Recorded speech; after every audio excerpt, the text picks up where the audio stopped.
ladies and gentlemen, the President of the United States.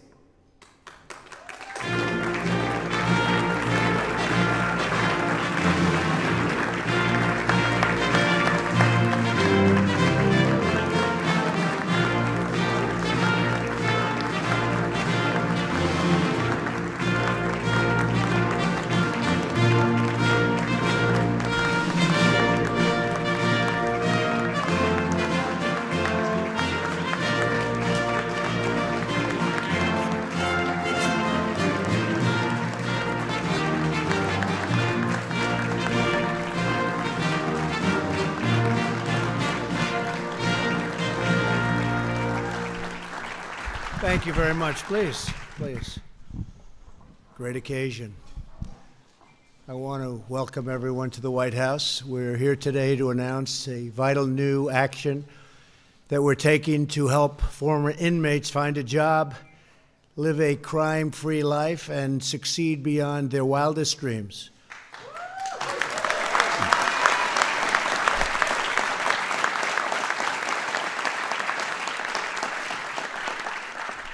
And this afternoon, we're very grateful to have many distinguished guests, including Secretary Alex Acosta. Alex, thank you very much.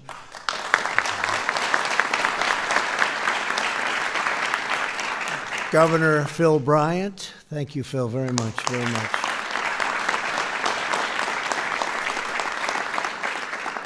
Governor Bill Lee, we just spent some time together, Tennessee.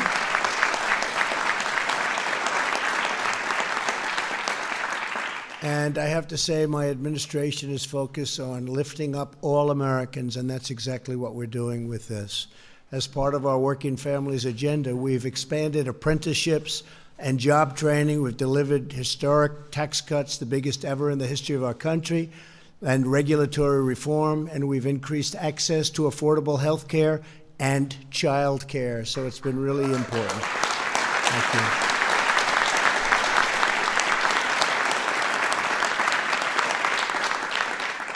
And as a result of the booming economy, we're bringing Americans who have been on the sidelines back into the workforce, including former inmates and those recovering from opioid addiction. Very important, and it's been incredible, the success we've had.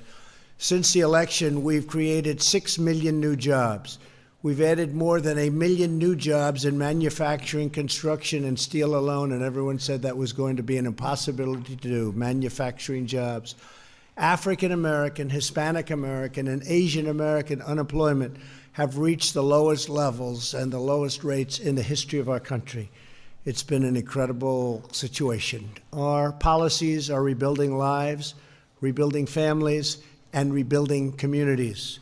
To realize America's full potential, we must unlock the talents of every single citizen. We want to lift every American family out of poverty and into a future of hope and opportunity. In December of last year, I signed into law groundbreaking and historic reform to our criminal justice system, the First Step Act.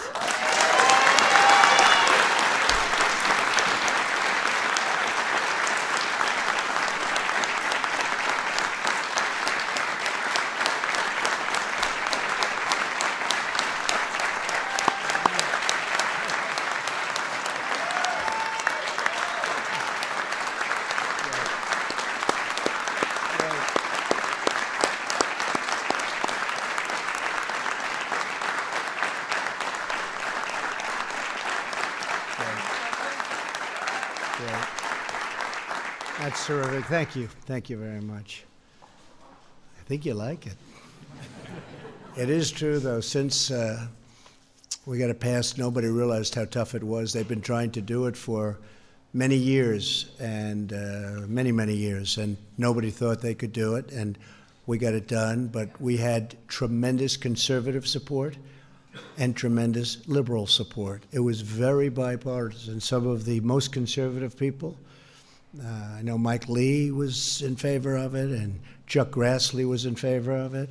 And then on the other side, you had people that, frankly, I didn't think would be signing too many of the things that I wanted to do, Phil Bryant, you know? But they all wanted it, and it's something that I'm very proud of. And Jared and Ivanka were incredible, and they really pushed it.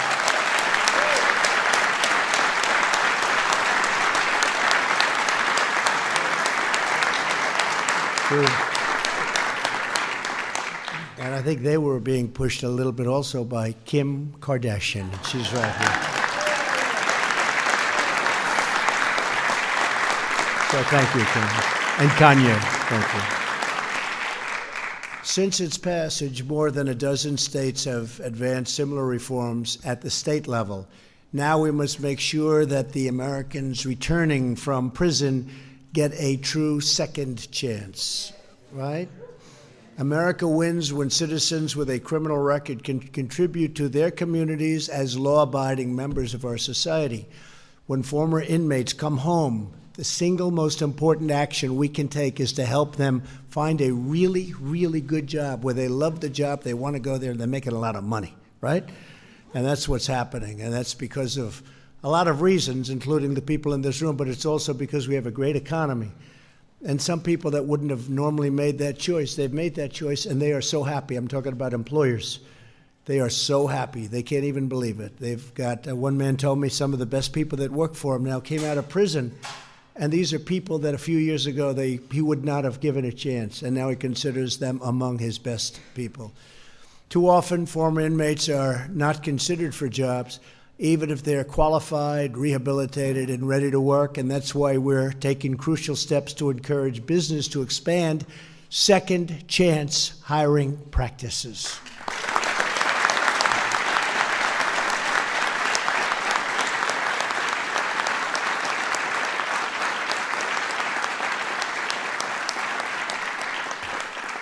So when we say hire American, we mean all Americans, and that's what's happening.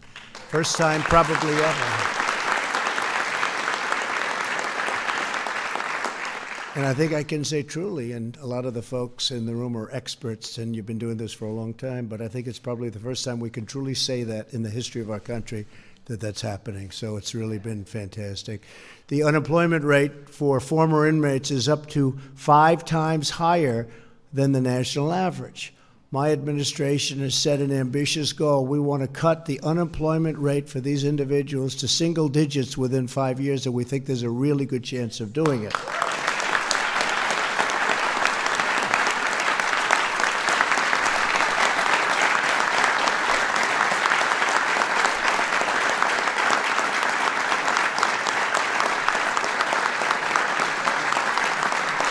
Thank you. Thank you. Second chance hiring is about safer communities, a stronger workforce, and a thriving economy. We believe in the dignity of work and the pride of a paycheck. Here with us today is Johnny Kufas. And I worked in that name because it's spelled a little bit differently. It's spelled a little bit differently than we're supposed to, but I got it right. I think, Johnny, I don't know. Close enough. A lawyer who served time in prison for an alcohol-related accident and now runs a reentry program. He's done incredibly well. He's highly respected in the community. He's a tremendous guy. And John, maybe you could come up and say a few words, please. Okay.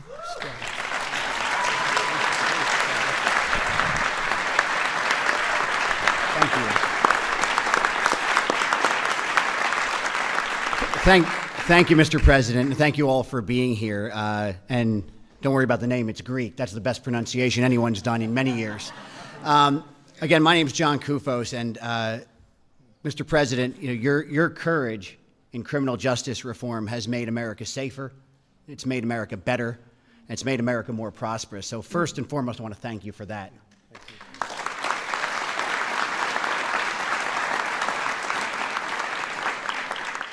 You know, we're on June 12th, I think, 2019 today, and in June 12th, 2013, I was in prison. I had hurt someone. My alcoholism, I caused a car accident in my alcoholism, driving drunk. And thank the Lord I didn't kill that person, Mr. President. And when I was in prison, and here I was, this trial lawyer from New Jersey, nobody asked me for money, which was really a surprise in prison. But nearly everybody asked me for a job. Everyone wanted a job to avoid crime, to reunify with their families, to pay child support. And I never forgot that. And as my journey towards sobriety took shape, I was blessed with people like the folks in this room who gave me that second chance to contribute. And I would go on to build a very large reentry program in New Jersey. From there, I would go on to be recruited to work down here in Washington, D.C. to help do this nationally. I've worked with Governor Bryant, so many good people in the room. And without a second chance, I don't know where I would have been. I'm not sure if I could have stayed sober. I certainly know I wouldn't have contributed the level I did. Next month, I have my first child, a baby daughter, on the way. I have, thank you.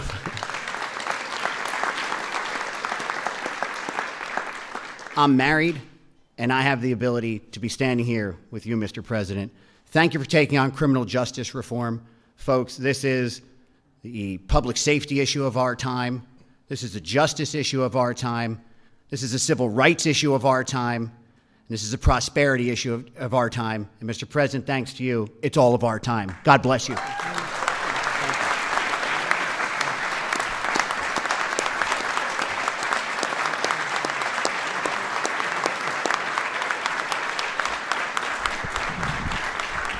Thank you, John. That's incredible. That's an incredible story. And I can't tell you the job he's done. So respected. Across the federal government, we're giving former inmates the resources they need to make the most of their new lease on life. Today, the Federal Bureau of Prisons announced that it will work with employers to help those leaving prison to have a job lined up when they are released, something that pretty much has never happened before. Also, earlier today, the Department of Labor, Alex, that's good. He's done a great job. He's done a good job. Awarded $2 million to states to support fidelity bonds, which underwrite companies that hire former prisoners.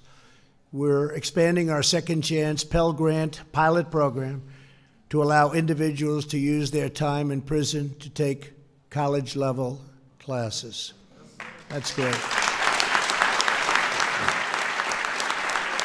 That's great.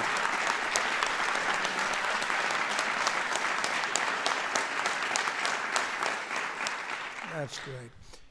The Department of Energy has begun a new initiative to inform American workers, including former inmates, about great jobs in the booming energy industry, and that is a great industry.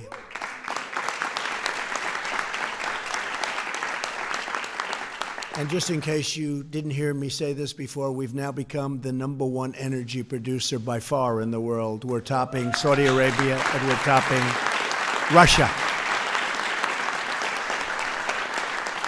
Our administration is also working to allow rehabilitated citizens with a criminal record to apply for both federal government jobs and affordable housing, something they were unable to do before.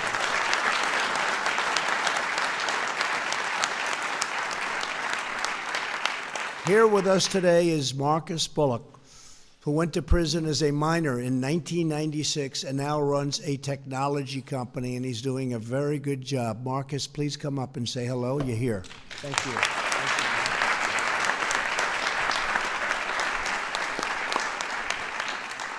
Thank you so much, Mr. President. When I was in cell C12, I never thought that I would be standing here on this podium, so I'm going to suck all of this moment up while I'm standing right here. Thank you. Thank you. Thank you. Thank you. Thank you so much. When I was 15 years old, I made one of the worst mistakes of my life, and it landed me in front of a judge listening to him sentence me to 8 years in adult maximum security prisons. I grew up in a prison cell, and I'll tell you, that was some of the darkest times of my life. The depression that I fought, the battles on the prison rec yards that I saw every day, they became a big part of me, and they built this dark spirit that my mom began to see, and my mom made a commitment because she wanted me to understand that there was life after prison. There would be potential days that looked like this. And so my mom wrote me letters, and she sent me pictures every day for the remaining 6 years of my prison sentence until I came home so that she can show me the window to the world.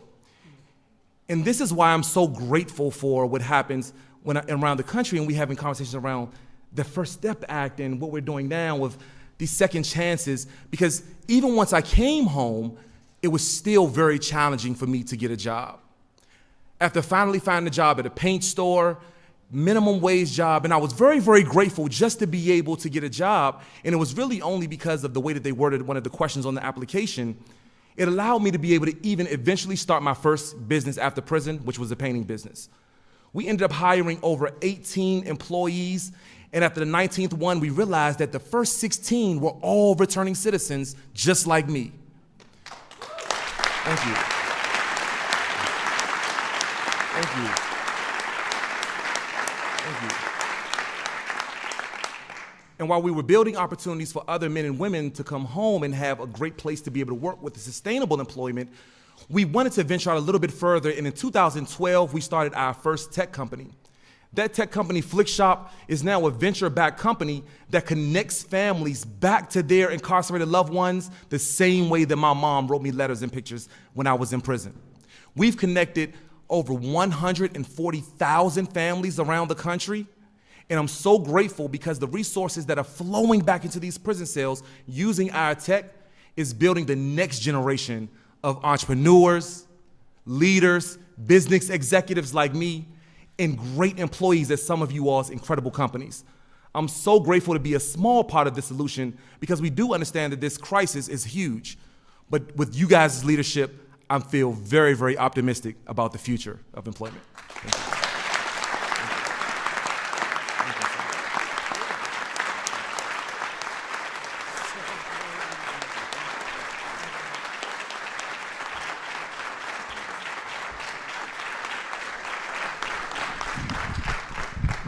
And tomorrow, Marcus will be announcing a run for a major public office.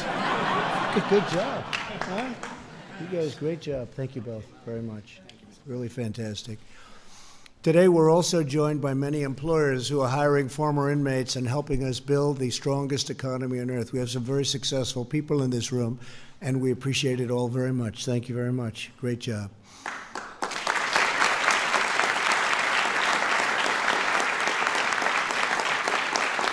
Among the leaders who join us today is Steve Preston, the CEO of Goodwill. Goodwill employs and provides training and other services for more than 100,000 former inmates each and every year. Steve, I want to thank you for the devotion and all that you do for a second chance. Steve? Steve? Yes, Steve.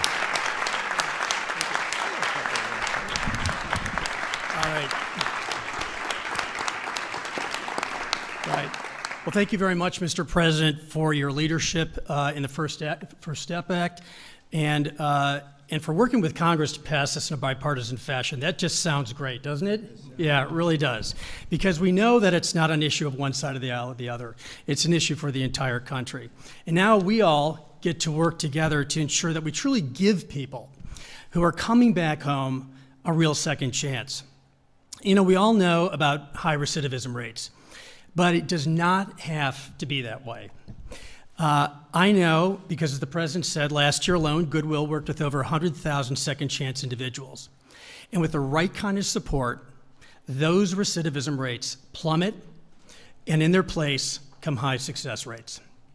So we need to provide support for people to get back on their feet, to stabilize their lives, and so importantly, to find meaningful employment, because it's the promise of that job that often cements the path forward to a sustainable life.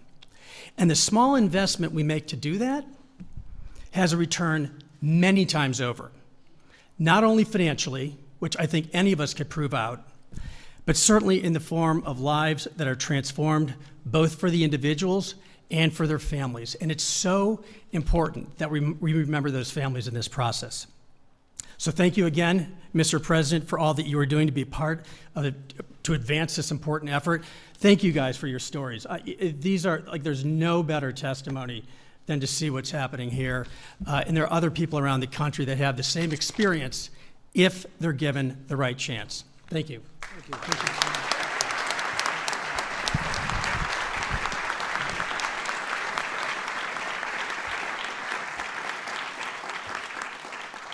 And I thought maybe I'd just take a moment. So at the White House, and been with me now 3.5 years before I won, before the election, is a person, a friend, a woman, a great, great, magnificent person, actually, named Sarah Huckabee Sanders.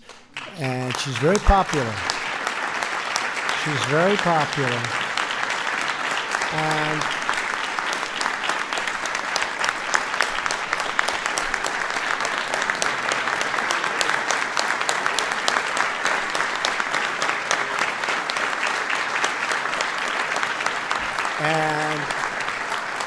she's done an incredible job. We've been through a lot together, and she's tough, but she's good. You know, you also have tough and bad, right? She's tough and she's good. She's great. And she's going to be leaving the service of her country, and she is going to be going, I guess you could say private sector, but I hope she's going to, she comes from a great state, Arkansas. That was a state I won by a lot, so I like it, right? But we love Arkansas, and she's going to be going back to Arkansas with her great family. Her husband is a fantastic guy, and her family. And I don't know, Phil and folks, if we can get her to run for the governor of Arkansas, I think she'll do very well. And I'm trying to get her to do that. But I just saw her in the room, and I really wanted to call her up. She is a special person, a very, very fine woman. She has been so great. She has such heart. She's strong, but with great, great heart. And I want to thank you for an outstanding job. Yes, sir. And thank you. Come. Thank you, honey. Thank you. Thank you so much.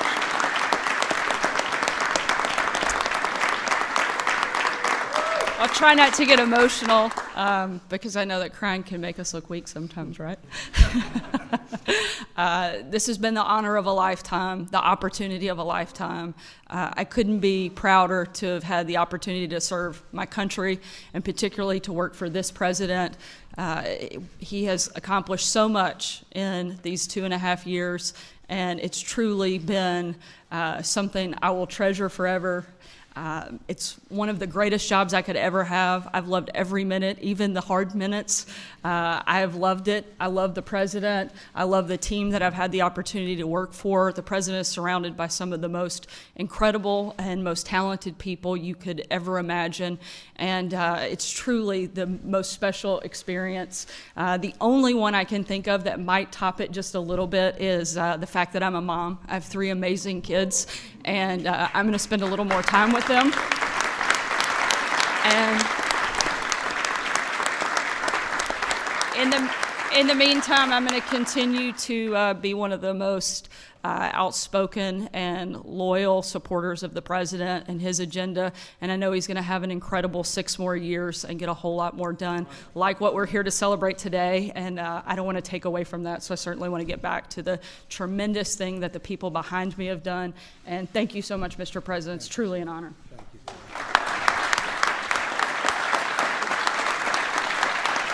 Great.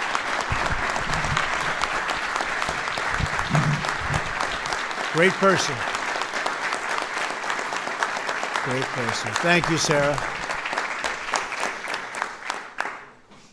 Great. She's a warrior. You guys know what warriors are, right? Yeah, you're warriors. We're all warriors. We have no choice. We have to be warriors in this world, but she is a warrior. Thank you, Sarah, very much. We're also glad to have with us the president of the Society for Human Resource Management, Johnny Taylor. And where's Johnny? Where's Johnny? Come here, Johnny. And this guy is some guy and some athlete, that I can tell you. So maybe you could just talk a little bit about what we're doing and how well you're doing with it, right? Thank you, Johnny. Thank you.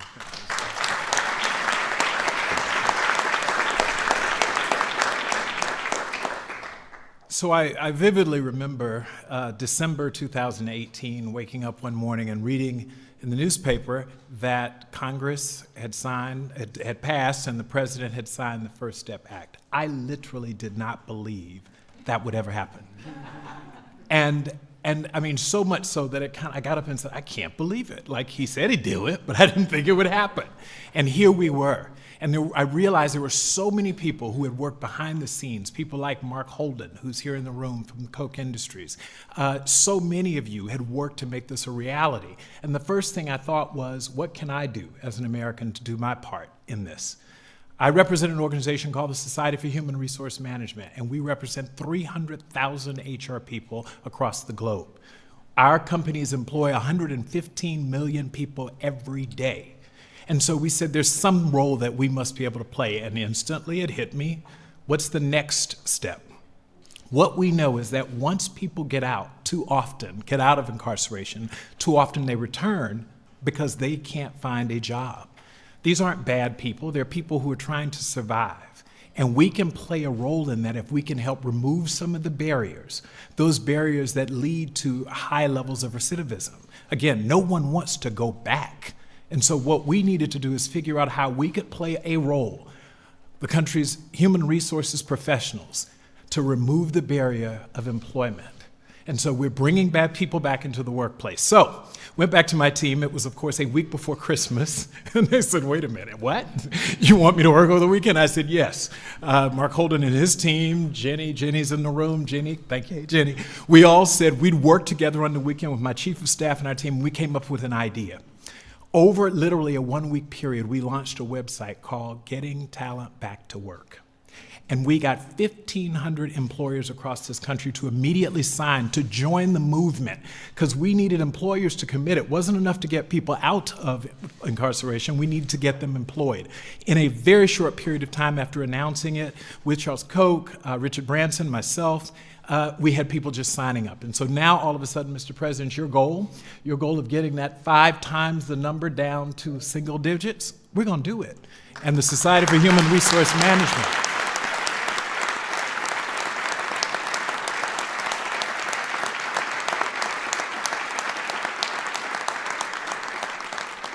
SHRM and our 300,000 members are committed. We're going to play our role. We're going to be warriors to get these warriors back to work. Thank you. God bless you all.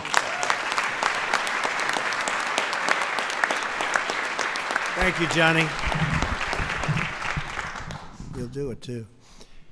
This afternoon, we also have an exciting announcement to ensure former inmates can overcome some of the greatest barriers to employment, including limited access to transportation, which is needed for interviews and for jobs. To make this announcement, I'd like to invite up a very special guest and a powerful advocate for not only justice reform, but just a good person. And I hear she's starting to study law. She's also one of the most successful people in the entertainment business. Soon she'll be one of the most successful lawyers. I hate to tell all my lawyers back there.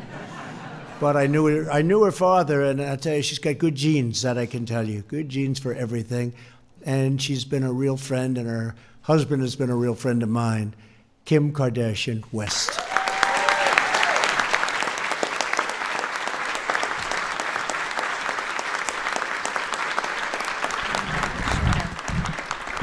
Hi. It really is such an honor to be here today, so thank you.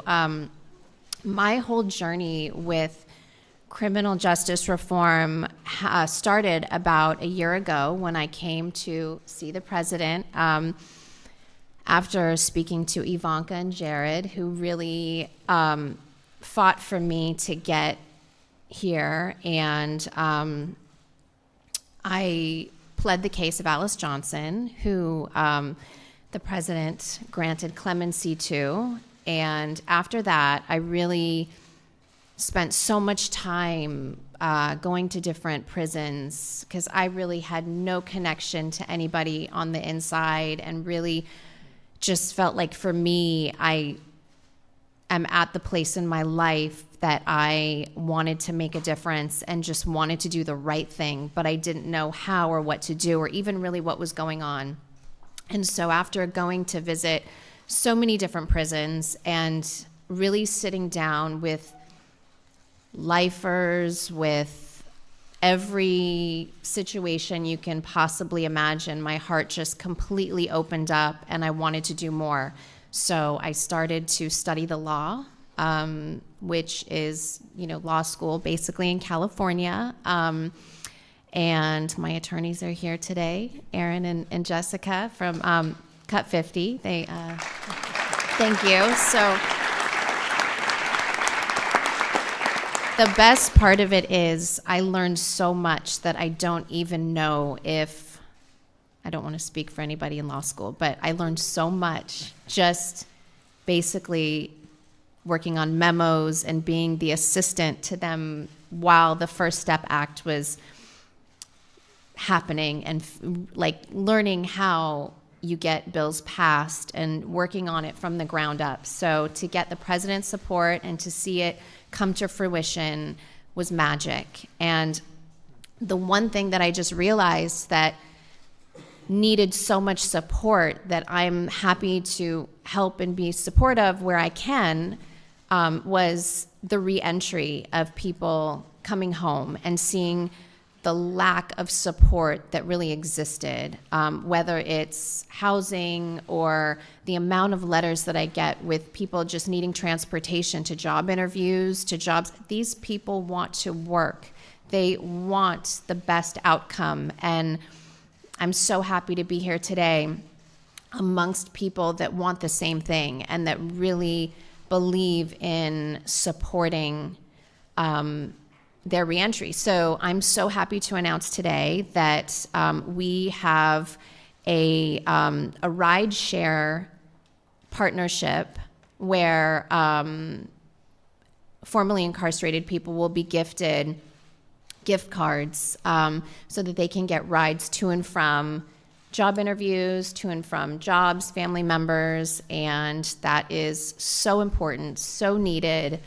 And I just want to thank the president for really standing behind this issue and seeing the compassion that he's had for criminal justice has been really remarkable. So I just want to thank all of the organizations that are, partnering with everything that's going on and really being supportive, because it really does mean a lot to so many people that I've had the pleasure to speak to. And I think the ultimate goal is everyone wants the community to be safe, and the more opportunity we have and that they have and the support that we help give them, the safer everyone will be, and the recidivism rate will be continue to just get lower. And so I'm just thankful to everyone here that's in support and so proud of this partnership with the Rideshare organization.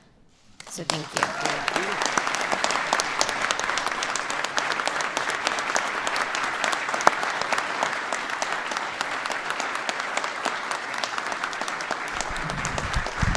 Thank you, Kim. Thank you. Great.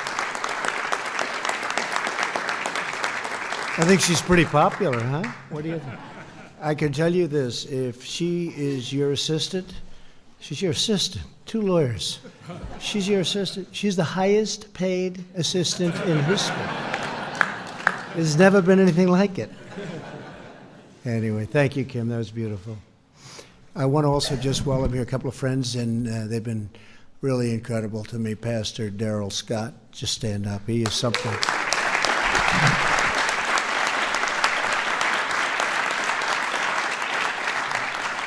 He's a religious man, but I watched him on CNN so often, and, I wouldn't say that's the friendliest, and I watched you take apart people like they were nothing. So thank you, Pastor. He's a pastor. 2020, we'll do it again. We're going to do it again. And Pastor Paula White, thank you, Paula. That support has been incredible. Thank you, Paula. Thank you very much. Great job. Right from the beginning, both of them. In every action we take, we are revitalizing our cities, restoring hope to our communities, and uniting citizens all across our country. We're helping families grow their incomes and attend the schools of their choice, earn a great living, and have a truly rewarding career. We want to ensure that every American is prepared for the jobs of today and for the industries of tomorrow, and together we're expanding the blessings of America for every citizen from every background, from every community, and every walk of life. We are breaking down old barriers, tearing down yesterday's obstacles and replacing the failures of the past with the bright and limitless future. That's what we have going. It's a limitless future. So many people in this room and so many people outside of this room, they're given a second and in some cases a third chance, in all fairness. And I will say they are really, really producing. It's a great thing to watch. You know all about it, and you know about it very well. And thank you. Thank you, Mr. President. We really appreciate you being here. And we'll not stop until everyone in our national family can achieve their own beautiful American dream. I want to thank everybody for being here. God bless you. God bless America. Very much appreciated. Thank you all very much.